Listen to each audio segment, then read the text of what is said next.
bersama-sama sebesar apa toleransi bangsa-bangsa Cina di Malaysia membuat Cina Indonesia iri karena Cina Indonesia tak mendapatkan hal seperti apa yang dilakukan oleh bangsa Melayu Malaysia. Boleh, let's go。你会说中文吗？会说中文啊？你在上海多少年了？我在上海差不多是快6年了。6年了。Assalamualaikum warahmatullahi wabarakatuh. Salam santun dan salam hormat saya. Dan tak lupa, salam akal sehat. Kembali hadir Harimau Agam Channel. Malam ini kita akan mencoba untuk mereaksi sebuah video dari seorang YouTuber Indonesia, Zainal Story, yang berasal dari Jawa Timur. Mari kita saksikan apa kira-kira pembahasannya pada hari ini. Lalu berpikiran yang positif dan dijauhkan dari mara bahaya oleh Tuhan Yang Maha Esa. Karena hubungan baik antara Perdana Menteri Malaysia Datuk Seri Anwar Ibrahim dan juga Presiden Cina Xi Jinping, kini bahasa Melayu dipakai pidato mahasiswa kelas internasional di Cina sana, geng. Ini membuat salah satu kebanggaan dan saling menguntungkan satu sama lain. Nah, video-videonya itu macam mana? Cuma langsung kita simak dulu bersama-sama sebesar apa toleransi bangsa-bangsa Cina di Malaysia. Inilah sebuah keberhasilan kerajaan Malaysia mengajarkan kepada masyarakatnya sebuah toleransi. Dekat Malaysia itu memang sudah dari kecil, masih time sekolah, itu pun sudah diajarkan berbagai bahasa. Ini sebuah keberhasilan yang sungguh sangat nyata. Orang-orang Cina sana bukan hanya fasih berbahasa Melayu saja, begitupun sebaliknya. Juga memakai adat budaya Melayu Malaysia. Bahkan sampai kuliner-kuliner pun dari Melayu Malaysia dibawa ke negara Cina. Ini sebuah hubungan yang sangat bagus, yang sangat erat, yang sepatutnya kita contoh. Boleh dikatakan tak ada kata rasis di dalam Malaysia, meskipun banyak bangsa-bangsa. Sudah lihat videonya? Kita akan reaksi.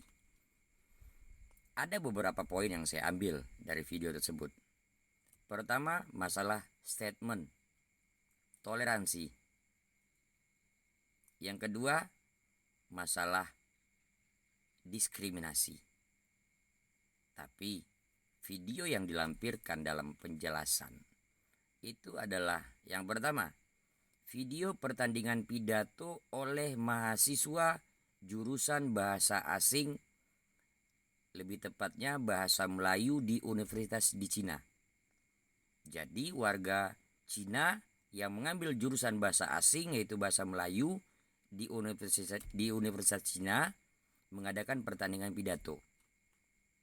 Yang kedua, videonya itu adalah interaksi antara warga Cina Malaysia dengan orang tempatan. Ya kan? Yang ketiga, ada video satu orang warga Malaysia bertemu dengan orang Cina menggunakan bahasa Mandarin. Di sana sempat ada statement, dia di Beijing sudah 16 tahun. Ya, maka wajar kiranya jika dia bisa bahasa Mandarin. Lawang kulo teng Yukjo, Mas. 3 tahunan kulo saged basa Jawi. Lah niki wis suwi banget kula ora nganggo basa krama inggil. Nek mbiyen kuwi kula saged basa krama inggil. Lah saiki teng Riau ora enek lawan buat ngomong krama gitu ceritanya, ya. 3 tahunan ya wajar. Napa malih dhek 16 tahun. Oke. Selanjutnya video tentang salah satu Cindo, Cina Indonesia, lebih tepatnya akun TikToknya Dapur Nini. Saya penasaran dengan video yang dia berikan. Lalu saya mencari video tersebut karena rasa penasaran kenapa bisa ada statement begitu. Ya, kita saksikan video dari Dapur Nini yang katanya Zainal Story, ya kan, diskriminasi. Kita saksikan videonya dulu. Nanti kita reaksi kembali. Tahun 70-an tuh kalau kita lewat tuh ya, kita sering dipanggil gini, Cina, Cina, Cina, mau kemana Cina, gitu. Atau misalnya kalau anak-anak ceweknya lewat tuh ya, Amoy, Amoy, gitu. Kemudian pemerintahnya berganti. Sejak zaman Gus Dur, diperbolehkanlah kebudayaan Tionghoa itu hidup lagi. Jadi di sekolah-sekolah boleh lagi tuh belajar bahasa Mandarin. Terus boleh lagi tuh pakai nama Mandarin. Kalau dulu nggak boleh, nama-nama kita tuh harus diganti pakai nama Indonesia. Barongsai keluar kandang. Lalu pas pemerintahan SBY, hubungan internasional antara Indonesia dan China itu baik. Jadi keluarlah peraturan kata Cina itu diganti dengan Tionghoa supaya menyetop diskriminasi dan penyebutan aksen Cina yang kedengarannya sebagai menebar kebencian. Kemudian sekarang timbul lagi istilahnya yang aku suka juga sih, kayak Cindo. Cindo itu adalah Chinese Indonesia. Ya emang benar sih kita Chinese tapi kita lahirnya di Indo. Nah, ada lagi cerita tahun 50 sampai 65 itu China nyiapin perahu khusus untuk bawa balik orang-orang keturunan ke Cungko. Lanjut kan nih ceritanya? Bersyukur banget hari ini diskriminasi itu pelan-pelan udah luntur. Seperti kata netizen, ada kok orang Tionghoa yang jadi gubernur, ada yang jadi ABRI, ada yang jadi polisi. Bagus banget itu. Sebetulnya ya, kita ini kan udah keturunan nggak tahu yang keberapa gitu. Lahirnya udah di Indonesia, matinya udah di Indonesia. NKRI-nya juga udah Indonesia. Cuma beda casing doang. Mau ngapain sih diskriminasi lagi sih? Ayo udah. Salam toleransi. Sudah kita lihat video dari akun TikTok Dapur Nini yang menjadi video lampiran dalam statementnya Zainal Story tentang diskriminasi. Kalau menurut pendapat saya, ya, pemikiran Zainal Story yang tidak sampai ke situ, atau dia sengaja untuk memprovokasi. Sedikit saya jelaskan, ya, di samping video yang Anda gunakan tersebut ada video sebelumnya. Dapur Nini tersebut menyatakan masalah diskriminasi pada zaman beliau dulu sekolah. Lebih tepatnya pada zaman Orde Baru. Makanya jujur saya penasaran kenapa? Apakah masih ada diskriminasi? Itu yang membuat saya penasaran. Makanya saya cari itu. Sebetulnya video dia ini tidak ada sinkronisasi sama sekali. Dia katakan toleransi. Di mana toleransi video dia lampirkan? Yang pertama pertandingan pidato mahasiswa Cina menggunakan bahasa Melayu. Tidak sinkron. Di mana toleransinya? Yang kedua, itu adalah interaksi antara Cina Melayu, ya, Cina Malaysia dan juga Melayu Malaysia, orang warga tempatan. Wajar interaksi, bertetangga interaksi biasa. Ya, yang ketiga itu adalah kemampuan seseorang setelah lama tinggal di Beijing dia kuasai bahasa Mandarin. Lalu timbul video yang keempat yang menyatakan diskriminasi tersebut. Ini sebetulnya video dia ini bukan tentang edukasi, tapi lebih tepatnya provokasi. Ya. Jika Anda banggakan mahasiswa Cina bertanding pidato menggunakan bahasa Melayu, itu sepertinya satu kampus saja. Anda juga harus tahu, mahasiswa Cina yang berada di Cina dari 15 universitas sudah melakukan tanding pidato bahasa Indonesia untuk tahun kedua. Untuk tahun kedua. Yang diikuti oleh 15 universitas. Tidak percaya? Anda saksikan juga videonya supaya menambah wawasan Anda sebagai seorang konten kreator dan seorang YouTuber. Supaya Anda tidak seperti kata dalam tempurung. Oke, perhatikan. Ya. Ya, ojo lali ditonton. Oke? Yang diadakan di Beijing Foreign Studies University atau Universitas Bahasa Asing Beijing. Dan hari ini aku juga mendapatkan kehormatan untuk menjadi salah satu juri dalam lomba pidato yang diadakan di sini. Acara lomba pidato ini tingkat nasional ya. Jadi akan diikuti oleh puluhan mahasiswa jurusan Bahasa Indonesia dari berbagai universitas yang tersebar di seluruh Tiongkok. Jadi ikutin terus keseruan hari ini. Let's go. Ini perpustakaan dari BFSU, ada tulisan perpustakaan dalam berbagai bahasa ya, termasuk dalam bahasa Indonesia. Kita lihat tuh ada tulisan perpustakaan. Ini ada yang sedang latihan ya. Ayo sekali lagi, barengan. Semangat! Ah, gitu dong.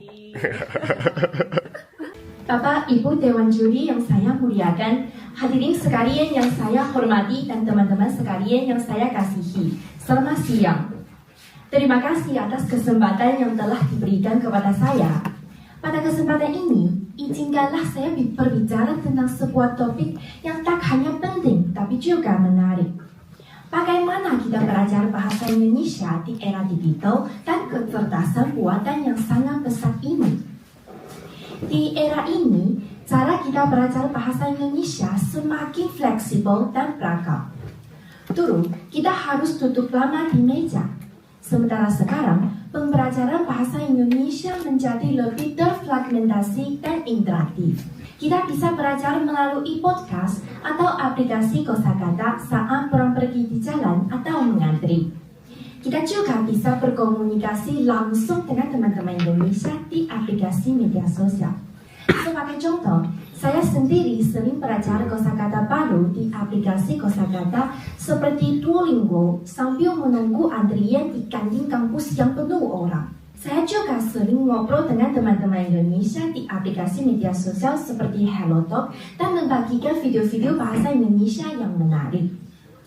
Ciri-ciri seperti ini membuat pembelajaran kita lebih efisien dan dekat dengan kehidupan sehari-hari.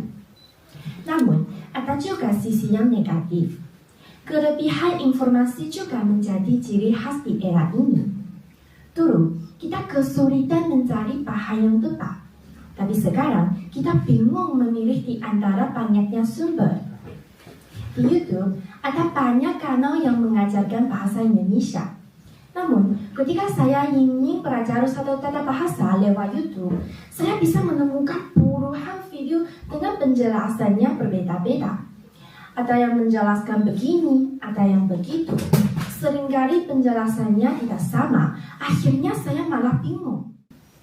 Di era digital, kuncinya bukan seberapa banyaknya informasi, tetapi bagaimana kita menyaring dan menemukan isi yang paling cocok.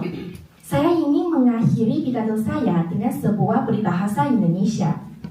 Sedikit-sedikit, lama-lama menjadi bukit.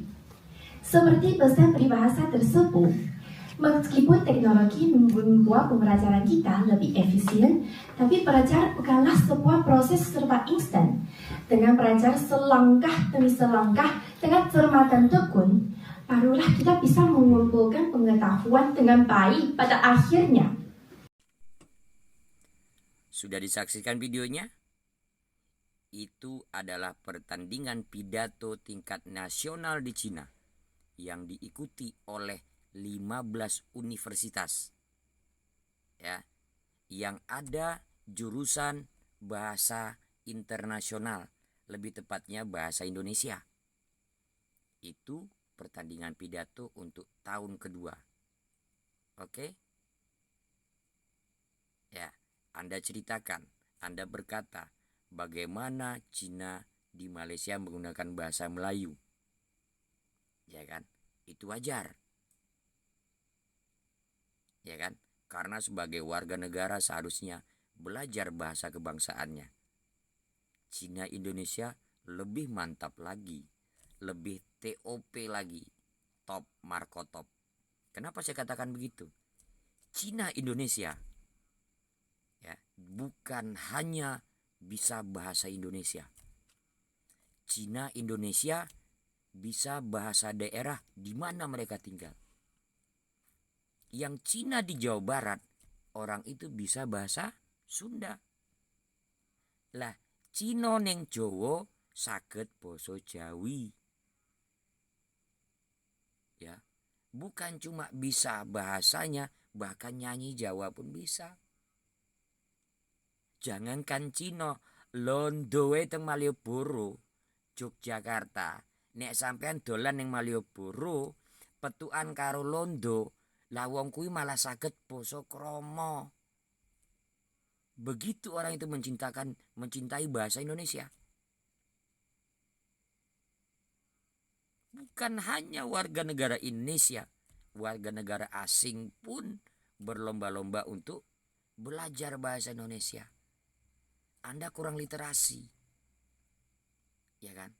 Saya lampirkan ya video-video Cina Indonesia yang berbahasa Jawa, yang berbahasa Sunda. Ya kan? Bahkan ada seorang warga Malaysia begitu bangganya, begitu kagetnya dia pada waktu melihat Cina Indonesia yang kuliah di Malaysia menggunakan bahasa Indonesia. Oke, saya lampirkan video-videonya. Anda juga harus lihat ini untuk menambah literasi supaya Anda tidak memprovokasi. Oke. Mana delok-delok kok Jawamu ngedok ngono. Lah ya apa 12 tahun sinau basa Jawa sekolah. Nah, saiki ketemu bakule nang pasar yo omongane basa Jawa. Lah, ya wedok dhewe lah. Enak, kamu pikir aku bisa ngomong Cina? Aing mah lancar nyari bahasa Sunda, ngomong Cina mah tuh bisa. Nih ya. Halo, akeh banget sing njaluk subtitle. Ala timbang subtitle mending tak ajari, tak buka kursus bahasa ngapak part 1. Tapi nek pada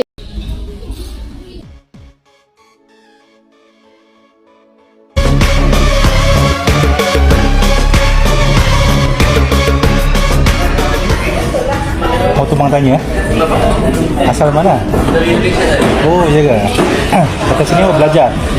Ini belajar tadi ada tugas, ada homework dari college, suruh datang ke Menontonnya lah. ya foto menonton. Oh, semua tadi dari Indonesia lah. Iya. Ya. Kamu bangsa apa? Adanya Chinese, adanya Chinese. Chinese. Semua tadi Chinese ya? Iya. Ya. Kamu di luar negara masih berbahasa Indonesia? Apa? Di luar negara masih berbahasa Indonesia? Ya karena dia tak bisa bahasa Indonesia. Ya. Tak bisa bahasa Mandarin. Tak bisa langsung? Ya. Tahu cakap bahasa Semua Chinese Indonesia seperti itu. Tak bisa bahasa Indonesia saja. Walaupun itu bahasa Yunani punya bahasa. Iya. Jadi semuanya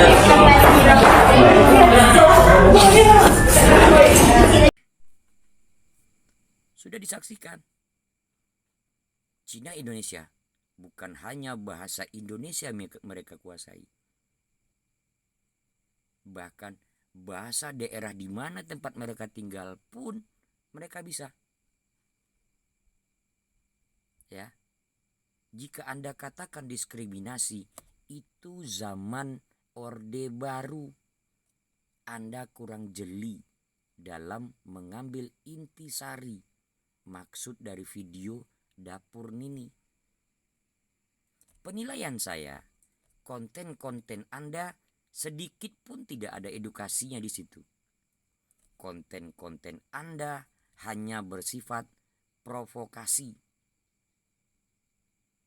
Ya, mengganggu keharmonisan netizen kedua negara. Anda seolah-olah seorang pahlawan kesiangan. Lah sampean manggone teng Indonesia, sampean malah mencari keburukan Indonesia dan kebaikan Malaysia yang Anda tampilkan. Saya pertanyakan nasionalisme Anda. Saya pertanyakan mentalitas Anda. Apakah Anda tidak malu dengan keluarga Anda di rumah? Malukah Anda dengan orang tua Anda yang sudah membesarkan Anda? Malukah Anda dengan anak istri Anda? Ya. Jika Anda belum pernah mengharumkan nama negara Anda, jangan pernah Anda berdiri di belakang pengkhianat negara Anda. Apatah lagi Anda yang menjadi pengkhianatnya. Karena 8 tahun Anda di Malaysia, Anda lupakan bagaimana Anda makan selama ini di Indonesia. Bagaimana keluarga Anda hidup selama ini di Indonesia. Saya katakan sekali lagi, konten Anda hanyalah konten-konten sampah yang hanya bersifat provokasi. Oke, salam santun dan salam hormat daripada saya, anak jati diri Melayu Riau, mengomentari dan mereaksi video-video Anda. Ya, salam akal sehat. Jangan lupa di like, share, komen, dan juga di share. Subscribe sampai ada bunyi lonceng. Assalamualaikum warahmatullahi wabarakatuh.